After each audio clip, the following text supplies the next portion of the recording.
પૈસા બચાવ્યા બાદ સૌથી મોટો સવાલ એ હોય છે કે તેને ક્યાં રોકાણ કરવામાં આવે જેથી ભવિષ્યમાં સારો લાભ મળી શકે. ઘણા લોકો માટે ફિક્સ્ડ ડિપોઝિટ એટલે એફડી વર્ષોથી ભરોસાપાત્ર વિકલ્પ રહ્યો છે, જ્યારે મ્યુચ્યુઅલ ફંડ લાંબા ગાળે સંપત્તિ વધારવાની તક આપે છે.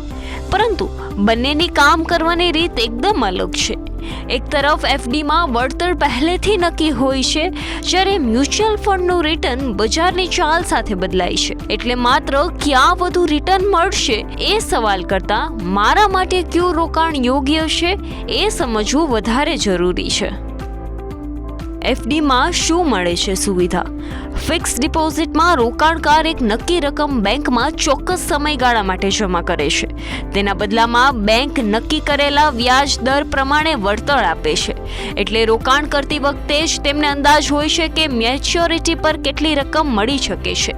આ બાબત ખાસ કરીને એવા લોકો માટે ઉપયોગી બની શકે છે જેઓ બજારના ઉતાર ચઢાવથી દૂર રહીને સ્થિર પ્રકારનું વળતર પસંદ કરે છે. એફડીનો બીજો મહત્વનો મુદ્દો છે કે તેની અવધિ તમે તમારી જરૂરિયાત પ્રમાણે પસંદ કરી શકો છો. ટૂંકા સમયથી લઈને લાંબા સમય સુધી અલગ અલગ સમયગાળાની એફડી ઉપલબ્ધ હોય છે.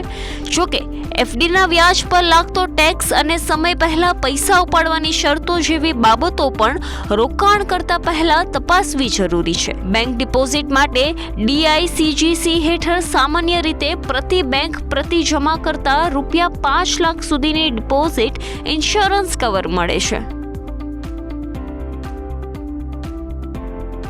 મ્યુચ્યુઅલ ફંડમાં રિટર્નની ગેરંટી નથી. હવે વાત મ્યુચ્યુઅલ ફંડની.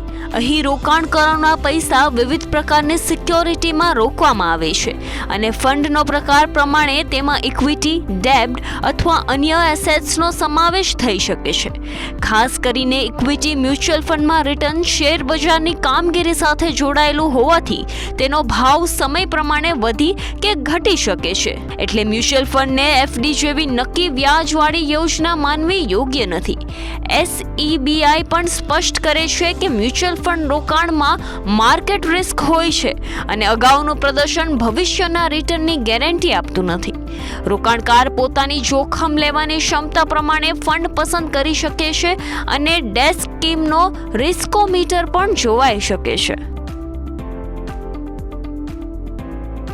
કોને એફડી વધુ યોગ્ય બની શકે? જો તમારી પ્રથમ પ્રાથમિકતા પૈસાની સ્થિરતા હોય અને ચોક્કસ સમય બાદ નક્કી રકમની જરૂરિયાત હોય તો એફડી એક વિકલ્પ બની શકે છે. ઉદાહરણ તરીકે થોડા વર્ષો બાદ ઘરનું કોઈ મોટું કામ હોય, બાળકોના શિક્ષણ માટે ચોક્કસ રકમ જોઈએ અથવા એવી બચત હોય જેને બજારના જોખમમાં મૂકવી ન હોય તો એફડી વિશે વિચાર કરી શકાય. પરંતુ અહીં પણ એક વાત સમજવી જરૂરી છે. સુરક્ષિતનો અર્થ દરેક પ્રકારના જોખમથી સંપૂર્ણ મુક્ત એવો નથી. વ્યાજદર, મોંઘવારી, ટેક્સ અને પૈસા કેટલા સમય માટે લોક થઈ રહ્યા છે, આ બધું ધ્યાનમાં લેવું પડે. ખાસ કરીને જો એફડીનું વળતર મોંઘવારી કરતાં ઓછું હોય તો સમય જતાં પૈસાની ખરીદી શક્તિ પર અસર થઈ શકે છે. લાંબા ગાળે મ્યુચ્યુઅલ ફંડ શા માટે ચર્ચામાં? જો રોકાણનો સમયગાળો લાંબો હોય અને રોકાણકાર બજારના ઉતાર ચઢાવ સહન કરી શકે તો મ્યુચ્યુઅલ ફંડમાં સંપત્તિ વધારવાની સંભાવના વધુ હોઈ શકે છે.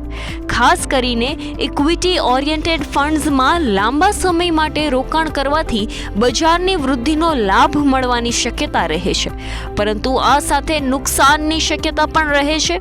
અહીં કમ્પાઉન્ડિંગનો ફાયદો મહત્વનો બની શકે છે. નિયમિત રોકાણ અને લાંબો સમય પૈસાના રોકાયેલા રાખવાથી રિટર્ન ફરી રોકાણમાં જોડાઈ શકે છે અને સમય સાથે મોટું કોપર્સ બનાવવાની તક ઊભી થઈ શકે છે. જોકે આ કોઈ ગેરંટી નથી. SEBI મુજબ રોકાણ પસંદ કરતી વખતે લક્ષ્ય, સમયગાળો, જોખમ લેવાની ક્ષમતા અને રોકાણના હેતુ જેવા મુદ્દાઓને સાથે જોવાના હોય છે. અંતે કયું પસંદ કરવું, એફડી કે મ્યુચ્યુઅલ ફંડ? તો હવે સૌથી મહત્વનો સવાલ, એફડી કે મ્યુચ્યુઅલ ફંડ? તેનો એક જ જવાબ દરેક રોકાણકાર માટે લાગુ પડી શકે નહીં. જો તમારી જરૂરિયાત સ્થિરતા અને નિર્ધારિત સમયગાળાની હોય તો એફડી વધુ અનુકૂળ લાગી શકે છે.